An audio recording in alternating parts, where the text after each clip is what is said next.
322? No. 23. Shut 3 23. God damn it. It is okay. All right, my friends, welcome to episode number 232, Palindrome of Prof and Dev Play Games. My name is Larry, a professor down in California. At Prof Plays Games on the old Twitter, and over there is Anthony the Dev at Summer Speak on Twitter. And Anthony's really trying to fuck my head up about what episode number this is, but it is definitely 232. Not 322? No, not 322, not yet. We'll get there soon, unless some bad things happen to us. Speaking of bad things, we're going to talk about a bad thing this episode. Coronavirus is affecting lots of things around the world, but it's also affecting the gaming industry, and that's our topic of conversation tonight. So why don't we just jump right into that? I am buying tons of food and water for my garage, just in case there's a run on supplies at the store, and we have nothing to eat or drink. And I feel like a crazy person. And then the next day, my wife found an article on some news site that says that Target shelves were wiped out of canned goods, bottled water, and hand sanitizer. I was like, okay, those are my people. Yeah. I mean, if necessary or not, people are going to go buy this stuff at any point in time. So it's good to have some canned food and everything just stocked away for if an emergency happens and you can't get out of your house for a little bit. I also got a lot of raw chicken. Nothing wrong with that. I got a lot of raw chicken. I just left it in the garage. So good. Should be fine, right? Should be great. It'll spawn its own virus soon. Just let it sit there for a few days in the hot Southern California temperature. Yeah. Oh, it's been pretty warm for February. Yeah, that's going to be awesome. Can't wait to feed that to my family. But this week there was a lot of news of people pulling out of GDC slowly, Amazon and Borderlands 3 dev, whoever that is, I forget, Gearbox. And then people were like, they have to cancel this, right? We've hit a critical mass. Canceled. It was just like one after another since kind of last week it started rolling out, and then it really picked up at the beginning of this week. And there was a meme of the show floor, and it was like crossing out all the big studios. Oh, right. All the people that weren't going to be there, and then someone memed it as the Apex Legends circle closing. Which is Google sad was left to say. It was pretty ridiculous, but it's true. Yeah. I mean, a lot of companies for PAX Ubisoft West as well, out. or PAX East as well. I mean, PAX East. Yeah. Sony pulled out. Sony pulled out from PAX East and GDC pretty early. Right, a long time ago. But I mean, there has been outbreaks of coronavirus, COVID-19 in Japan, and a lot of these big multinational corporations pulled out early because they don't want their international people traveling. Right. At all, because they could have people coming across from all over the world. I think to one place, centralized, and then going back to other places of the world. Right, we're seeing how a pandemic happens in real time. Yeah, and someone did bring up that I was talking to also about it. A lot of these companies are pulling out of these big things like this. Yes, one for health, but no one of these big companies wants to be the first company that reports that one of their employees has coronavirus. Right, that's true. That's going to look so bad for them. It's going to look bad for them if they contracted coronavirus in the course of their work, right? Like, we need you to go to this thing. Oh, and then you got coronavirus. Yeah, we look like assholes. Yeah, you look like assholes.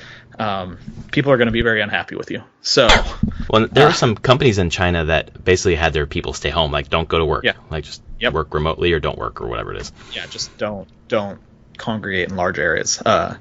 Which will feed into one thing with the gaming industry beyond the GDC being postponed is I personally now worry, and there's speculation, it might be very hard for the next-gen consoles to release this holiday. Yeah, and that's what I wanted to talk about, because if people aren't able to go to work, if the trade, between countries is being severely impacted, as we saw it in Wall Street this week, the prediction that's going to happen, it seems like there's not a possibility of the next-gen consoles hitting in the fall.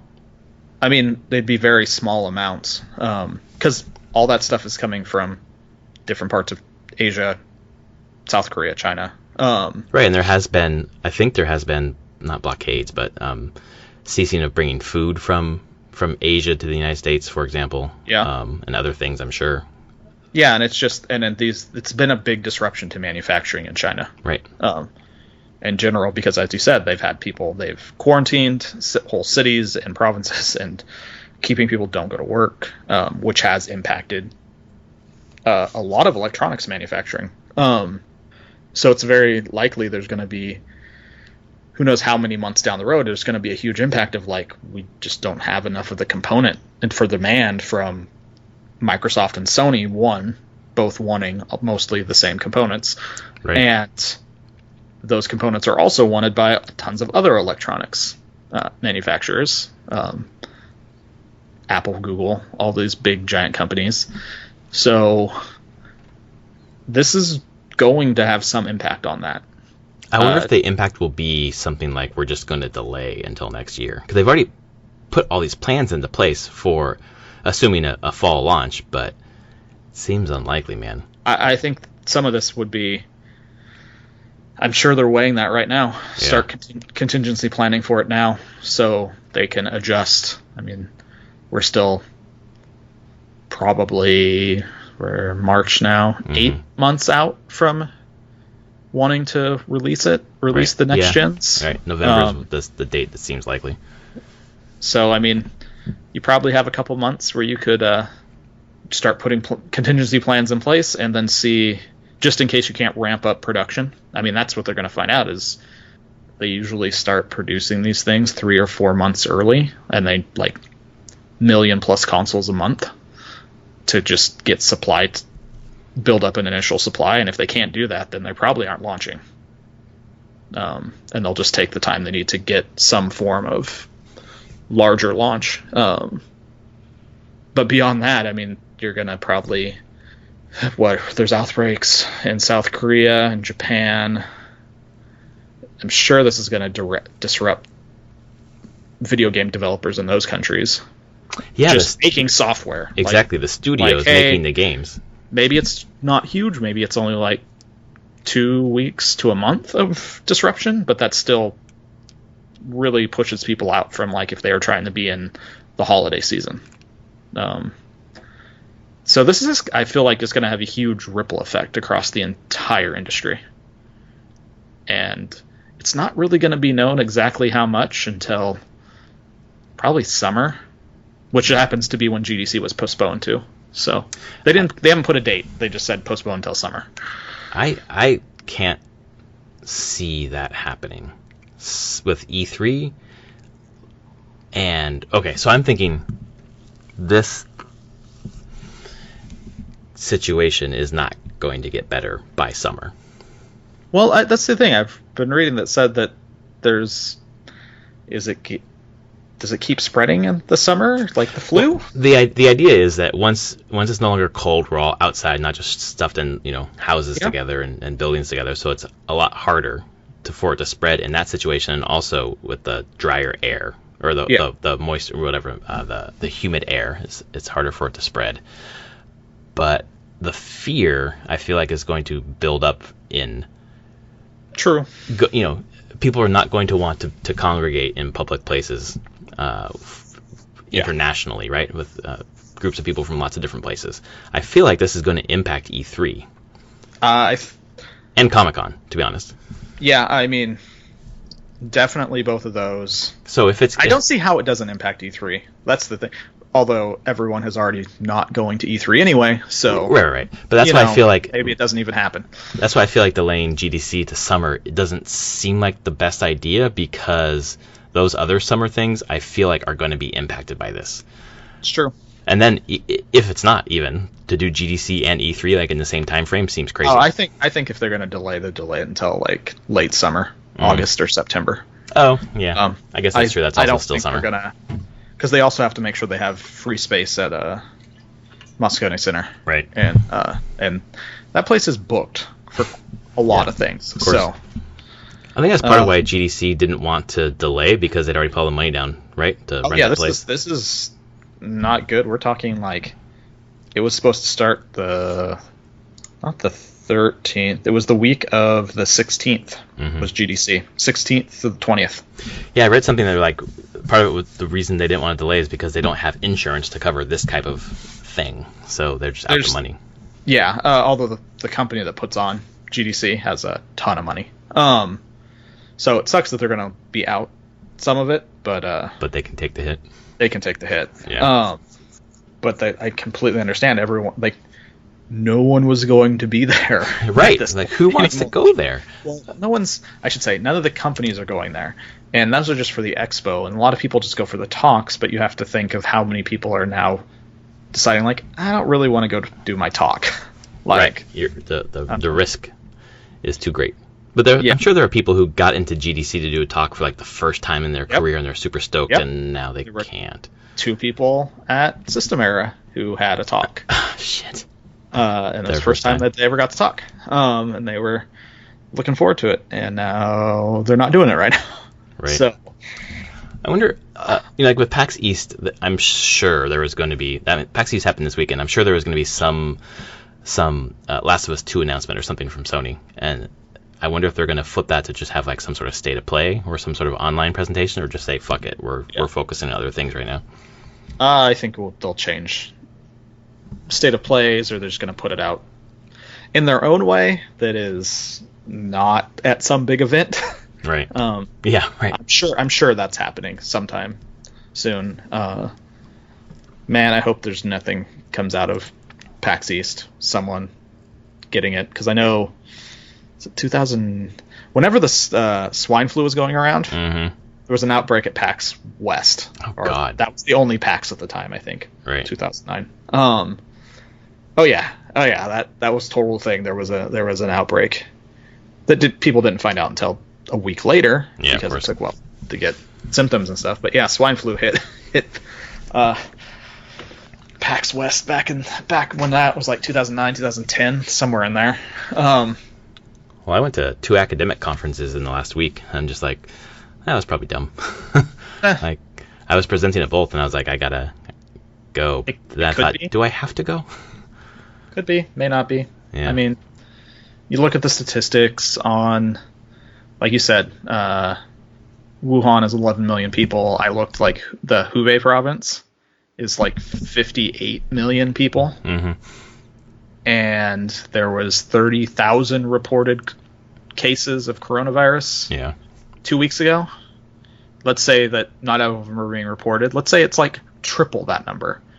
You're still talking like less than 2% of that province population actually got it, most likely. Enough symptoms to know they had it. Yeah.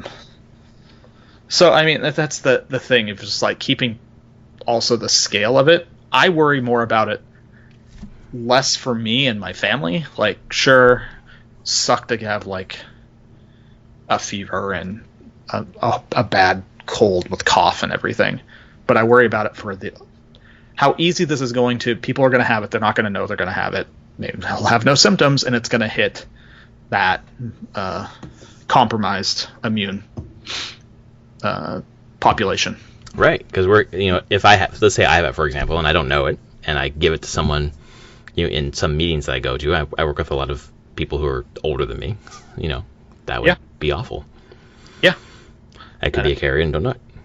Yeah, and I think a lot of people are going to. Yeah. They'll just think like, oh, it's just a bad cold, whatever, I can still. I mean, I have a fucking cold right now. Yeah, and you're like, fine, I'm just working through it. It's fine, because it's a cold, whatever. Right. And as we've been told, most people, a good chunk of people that come down with it, it's just going to feel like a bad cold. Right. Nothing more. And people are just going to work through that and infect everybody. Yeah, right. So I don't know. I do worry about just the big disruption to. I should tell you that. Honestly, all the video game stuff, it will get delayed. Stuff will happen. Whatever. It's not that big of a deal. No, it's not. In the grand scheme of things, my entertainment got delayed. The games I want to play got delayed. The hardware got delayed. Whatever. Doesn't matter. Eventually I get it.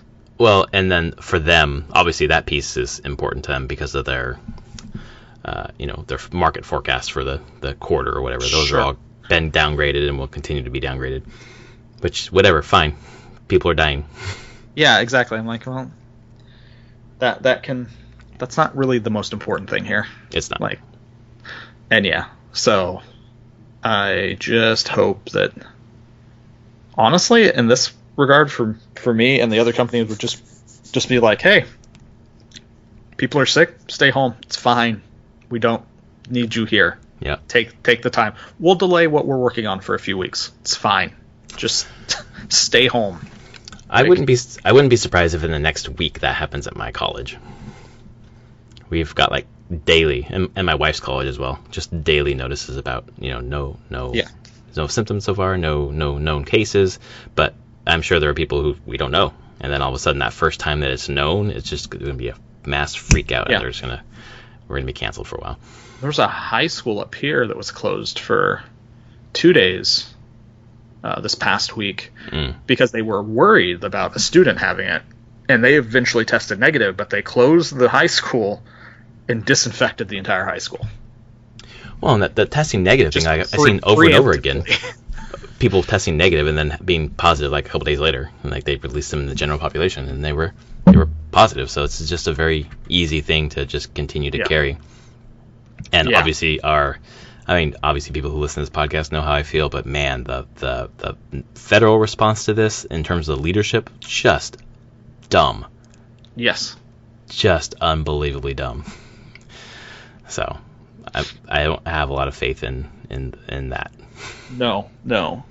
I'm looking more to my local government and state exactly to function properly here. Not really looking for anything happening out of the federal government to actually like do anything good.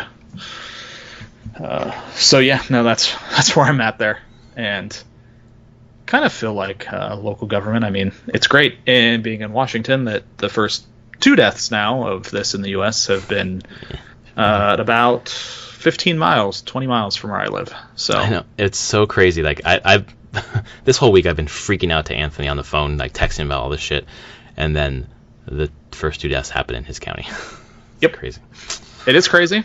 But they are the 4, those 2, and then the 2 other. There's 2 more confirmed cases. They're all from the same nursing home in the town of Kirkland, and all elderly with compromised immune systems. Right. And this is just, they already had medical issues, and this is just wrecking them even more. So, again, that's what I'm like, am I super worried about getting? Not really. But who knows now how many people, because they don't know how this nursing home got it. I mean, probably a member of staff who met someone else, who met someone else. Someone else who met someone else, like who traveled to some place. Right. At this point, you could be traveling to all sorts of places. So yeah, this is going to be crazy, I'm sure. And I think you probably did the right response, just getting some food, stocking up, and just being like, you know what? If this happens that we need to kind of just stay inside for a while and quarantine ourselves, we'll be fine. Got food, can hang out, play video games. I feel more nervous having a kid. Like, if I didn't have a kid, I'd feel less nervous, but like to take care of a kid in that situation, like I just want to make sure that like I'm over prepared. Yeah. So they're probably more than anything, we're just going to be bored. Oh yeah, no, she'll be fine. And we're potty training now, so we don't even need that many diapers. There you go. Yeah. But I just know my kids will just be like, we're bored. I'm like, sorry. You have the Switch. How can you be bored? Yeah. When I was a kid. I mean, that's also the thing where I live. They could still go outside and run around our yard and everything. Yeah, right. They won't come in contact with anybody. That's the great thing of where I live. We're so separated from neighbors. We're like just on top of each other here. Yeah. I'm just like, yep. But I won't be going to work. I'll just be like, nope, I am not getting on public transportation or the ferry or any of that. I will just stay on my little island and not worry about anything. Yeah, you have that moat around you, basically. Pretty much. Hey, we have a game to give away tonight, by the way. Do we? Friend of the podcast, Brad, sent me a code for Shadow of the Tomb Raider for Steam, and he also sent a picture of his library total. He has 1,018 games in his library. Holy crap, you don't have to collect them all. It's okay. Like real life Pokemon. Steam can be like that. It's very easy to be like, that's on sale. Mine. That's on Humble Bundle too. It's like 12 games, 10 games a month, you know? Like I'm crawling up there too. It's hard to, it was $12 a month, and then this month were the games that I just got. Frostpunk, Pathfinder, Cryofall, Okami, Nightcall, Underhero, The Hex. Quite a few good games and some games I've never heard of. But you just collect the games. So, let's see here. I just clicked away from the code to look at my new games like an idiot, and I'm back here. Here we go. It is KL3B0. I think it's a 0. N243C X0QDR. And that is from Brad. So, please enjoy Shadow of the Tomb Raider. Why don't we transition into what we've been playing? Yeah. So I got a weird one. Fired up Grim Dawn again, but not normal Grim Dawn. A mod called Reign of Terror.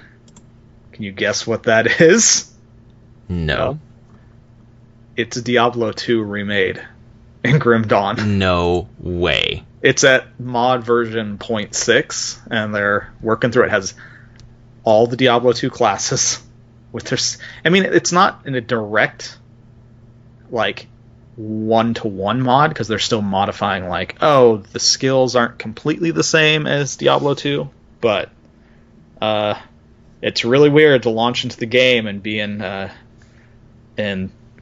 the new the camp, the rogue encampment, and with the music playing, and they basically ripped all the sound files from Diablo 2 and are just playing them. So this dialogues. Is a mod? Someone made a mod? Mod for Grim Dawn. It's called Reign of Terror.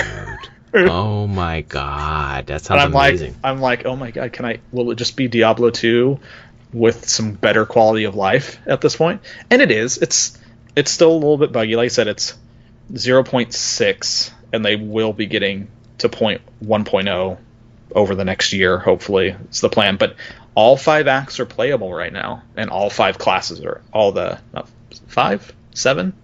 Well, with the expansion, it'd be 7. It has the expansion, and it has so it's all the 7 classes. Is that like the same enemies and stuff too?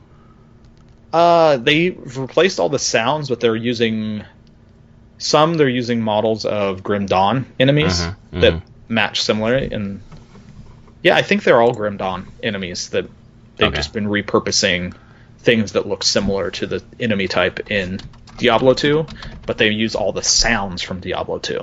Okay, well, I fucking own Grim Dawn, apparently. So now I need to figure out how to get what you're talking about. Yeah, you may have to have mods, and not mods, the expansions, though. I'm not sure. Oh, okay. I don't know what this...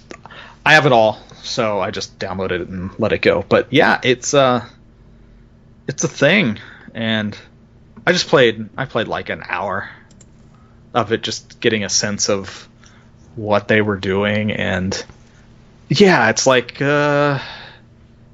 Diablo 2 crossed with Grim Dawn a little bit more, and then I think when they said 1.0 comes out, they're going to the community vote was to strip out the Grim Dawn content completely. Oh, and just make it D2. Yeah, so like none of it, because you could theoretically play this with the Grim Dawn character classes, but they're like, nope, going to strip all those out. People want them to strip out all the extra items, so it's only D2 items, because they have all the D2 items in there, and the prefixes and suffixes for everything. We like your game, but can you take it all away? Yeah, pretty much. Like, can you just make this Diablo 2, please? It's so weird. Dang, I'm gonna have to figure this out. Okay, we'll have to talk off mic to figure out how I can do this. It's by the way, such folks, nostalgic power, though. Yeah, holy absolutely. Crap. I want it. So I'll get it installed and then not play it. Yeah, there you go. Really quickly, I gave away the Shadow of the Tomb Raider code for the one that I already owned, so obviously you can't redeem that. So the one that Brad gave me just came through my email. TT45B 7CB6LY3CRK. So if you tried to enter the old code, it wouldn't work because I already redeemed that one. But if you didn't get this far in the podcast to find a new code, then you're just frustrated or thought someone else already did it. So here's the code. That's the one that's going to work. Thank you, Brad, again. Man, Grim Dawn, D2. I want it. That sounds great. Yeah, it was shocking that someone's put this much work into it so far. And they're getting there. So, yay mods. Yeah. Yay for game that allows mods. Right. Oh, man. And you're just playing through Steam, right? Yeah. Cool. Okay. I'll have to figure this out. Anything else you've been playing? I beat the Act 2 boss in Wolcen. Oh, finally. With your new or old character class? New one. Okay. Just got my damage up high enough and finally was just destroyed things. Nice. Now I'm in the final act and I'm working through it, and it is noticeably harder than the previous 2 acts. So is it a 3-act game? I think so. Okay. I think it's 3 acts. So yeah, I've been playing that and working through that. Still enjoying it. Now I've just been thinking about D2 again, and it's not D2. Nothing's D2. All right. Not even D3 is D2. So I know, and I'm like, is this like every time I play any action RPG, I eventually just go back and install Diablo 2 and play Diablo 2 instead? Yeah, probably. Because it's likely, which is crazy, but it's true. What else have I played? I spent like an hour and a half. I got fired up the Xbox Game Pass, PC Game Pass thing, and was like, let's just scroll through some games, and played My Time in Portia. Oh, yeah. Which is kind of like a fancy 3D Stardew Valley, almost. A little bit more guided with quests. Yeah, that came out on Steam. Yeah. Oh, not Steam. Sorry, Switch. It came out on Switch. People were talking about it. Yeah, I mean, it's a exploration, crafting, farming type game as well. Right.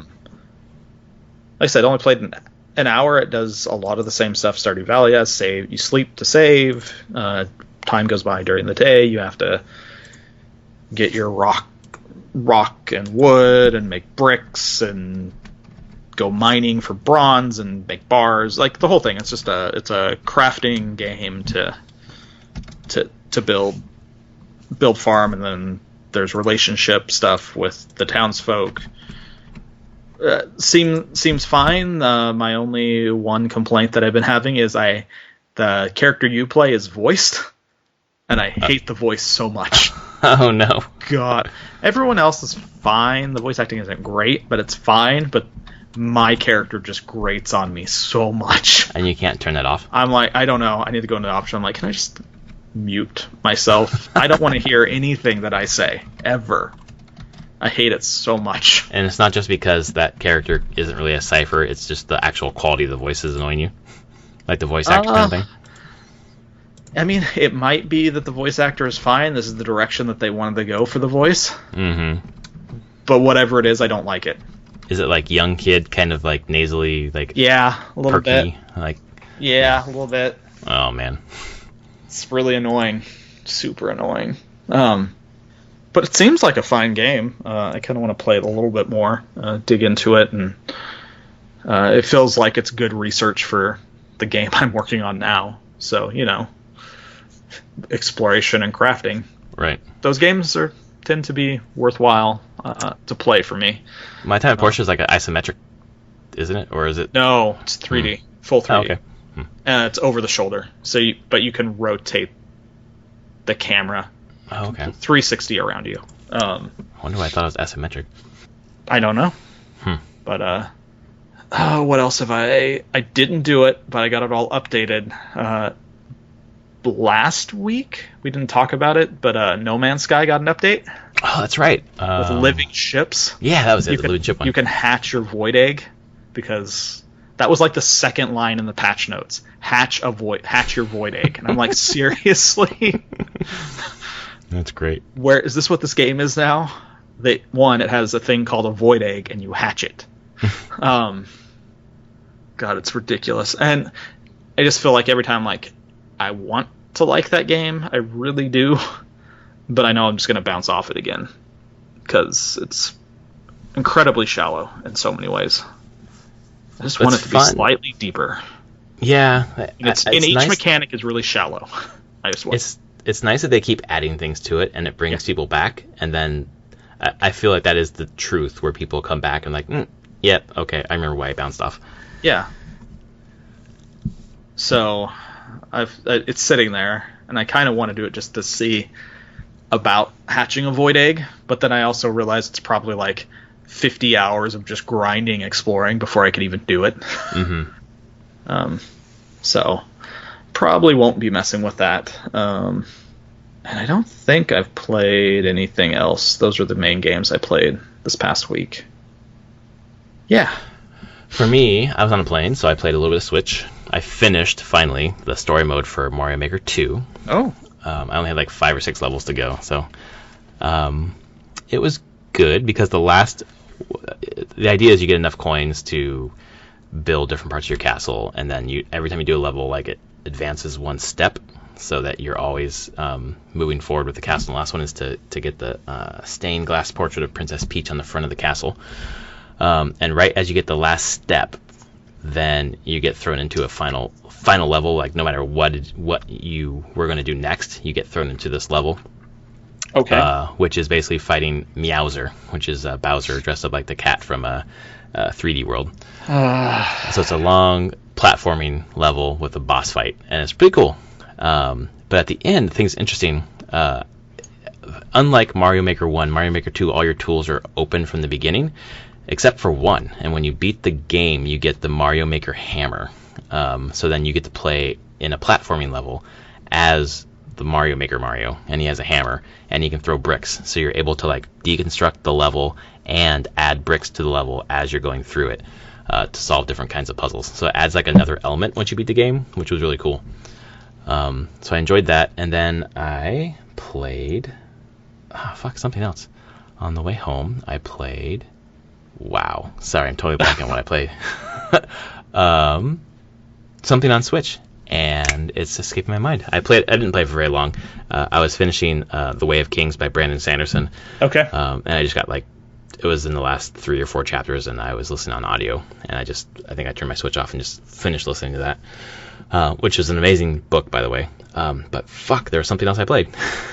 It's totally escaping me. But Mario Maker 2, the ending was really cool to get that new ability.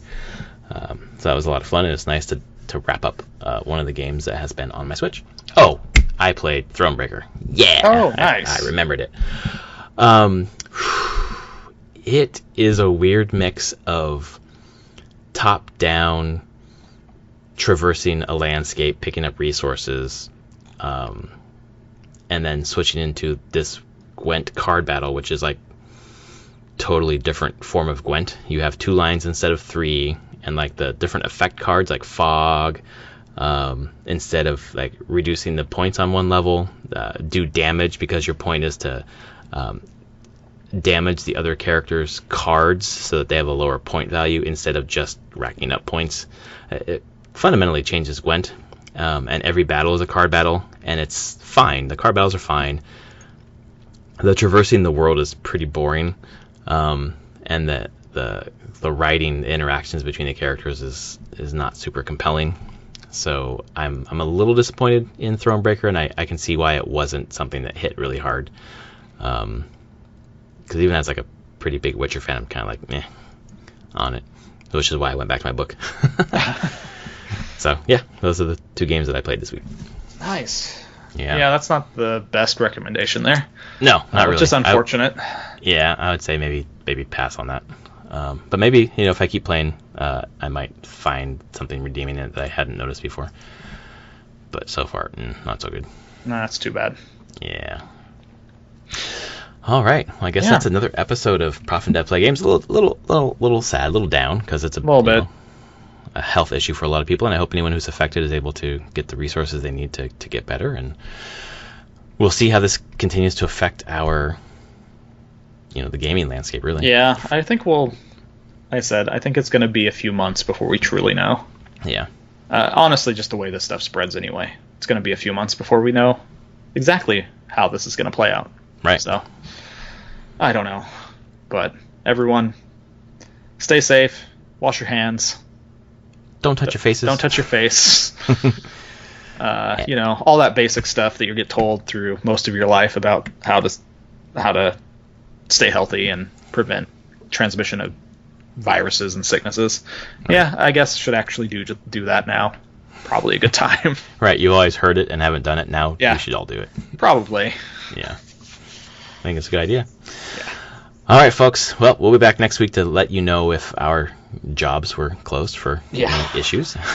And enjoy the games. And thanks to Brad for the Shadow of the Tomb Raider code. Yeah, thank you, Brad. All right. Talk to y'all next week. Later.